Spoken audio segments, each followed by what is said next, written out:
What is happening, everybody? We've got our brand new exclusive from Tisas for $349. Yes, you heard that right. $349. Let's check it out.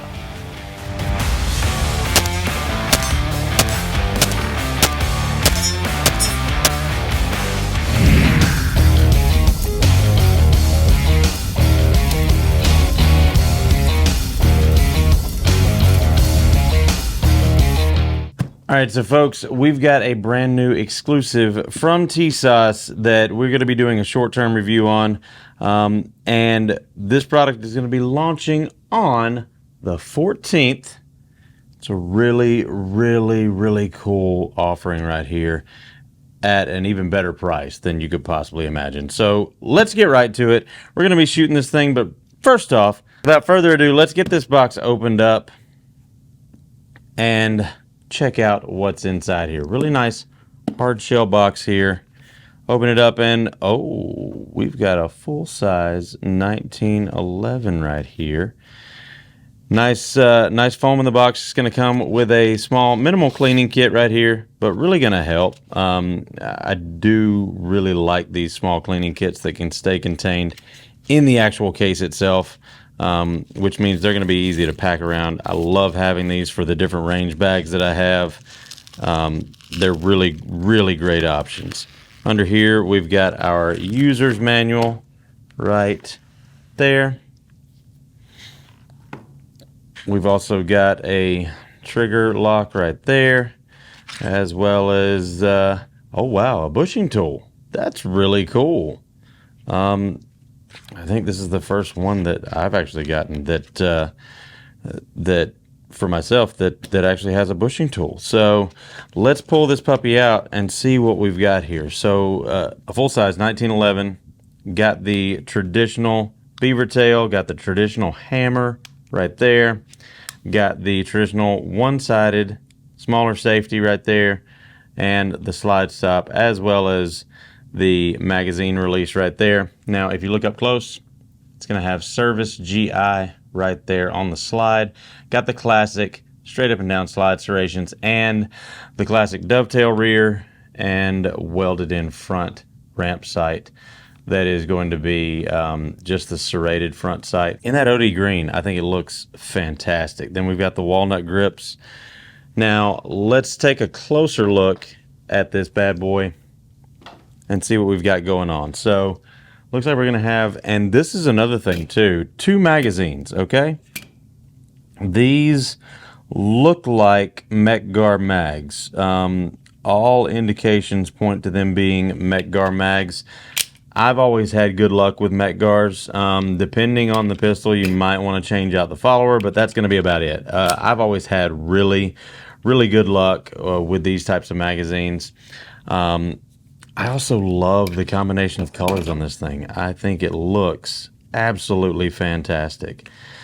So, forged frame and slide, Series 70 internals, uses standard 1911 magazines, hardened before machined. And we're going to go ahead and pull this tag off right here.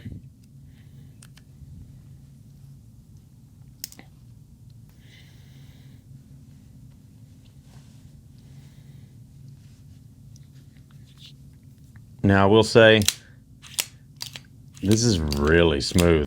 So for this, you can either use the bushing tool or do it the way I've always done it and just use your hand. So you can push that down right there. And then you're going to want to rotate that bushing over to the side. There we go.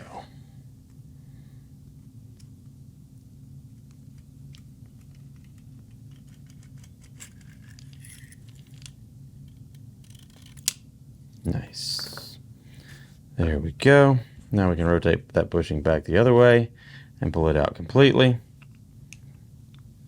And then we'll pull our slide back.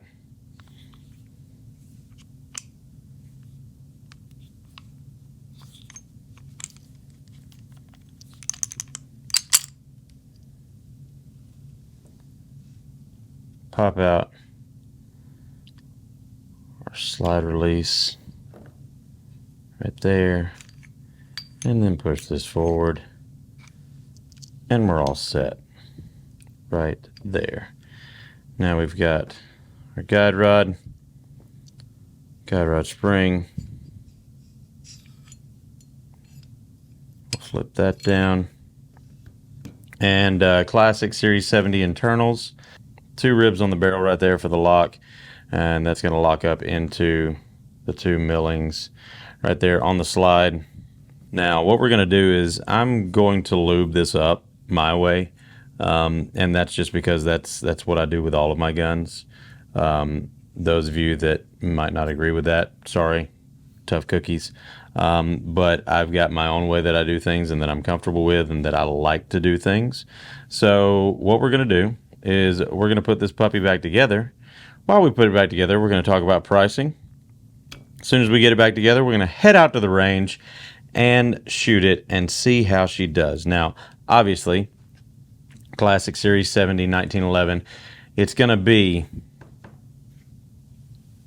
in 45 ACP, as it should. Let's pop that barrel back in. Locks in place right there.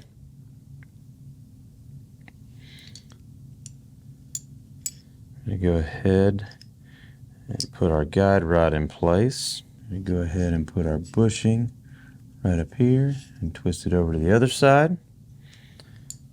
Then,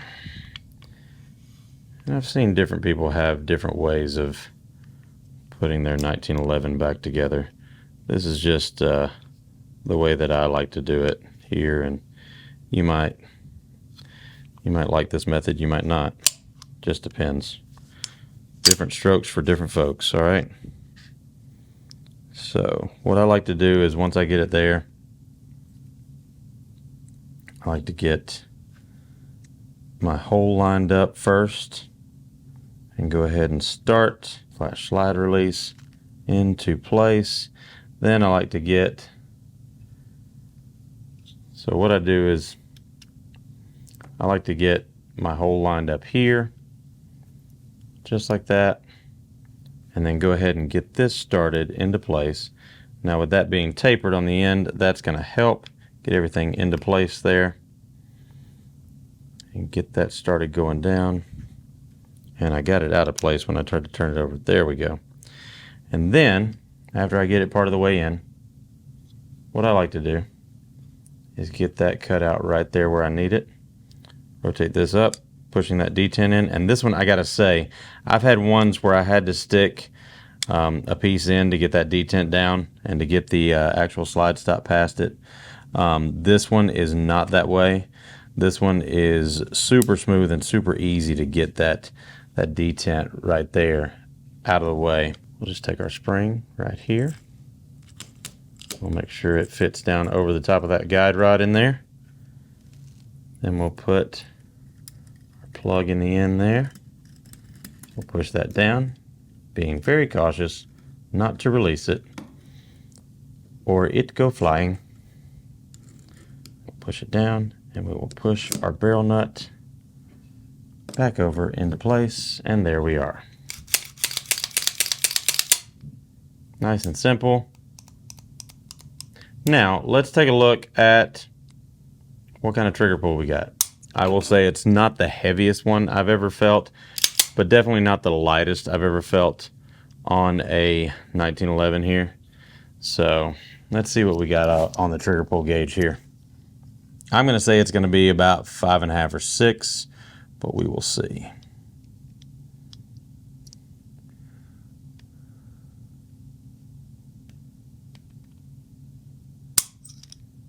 Looks like just under 5 right there.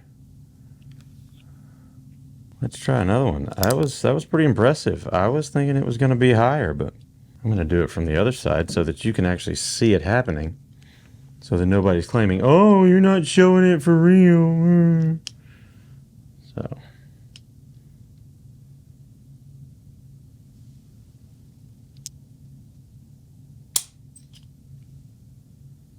that was closer to 4.5. Let's do another one.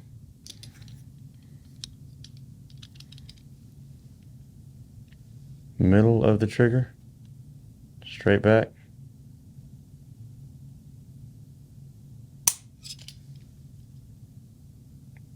4 3/4. So we're between 4.5 and 5 on pretty much every one, and that's pretty fantastic for a gun that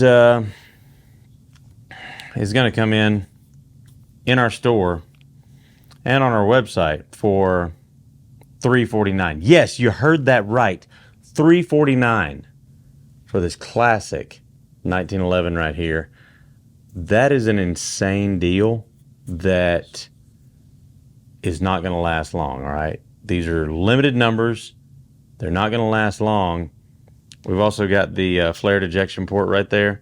So a few subtle upgrades, but overall, this thing is going to be super classic. A great, if you're like me, so I like to collect military style. So this would fall into that realm. A really, really cool piece for a collection that you're not going to be upset to go out and actually use. Next up, what we're going to do is we're going to take this one out to the range and see how she does. See how she shoots, see how she cycles, and see how we like it. I'm really excited about this. Let's head out to the range right now.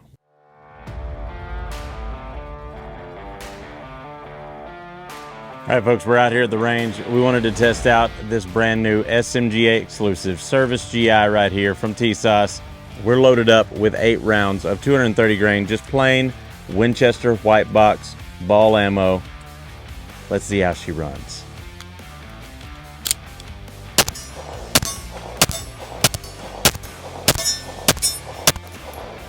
That is how you do it right there.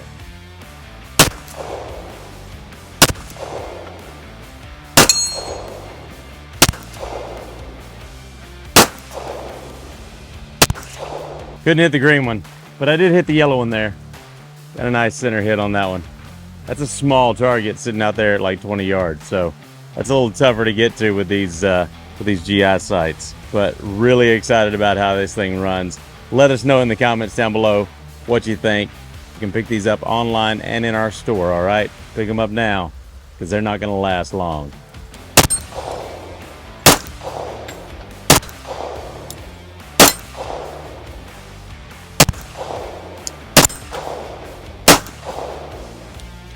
This thing runs beautifully. I am loving it. I'm going to see if I can just dump one mag. See if she'll keep running for me.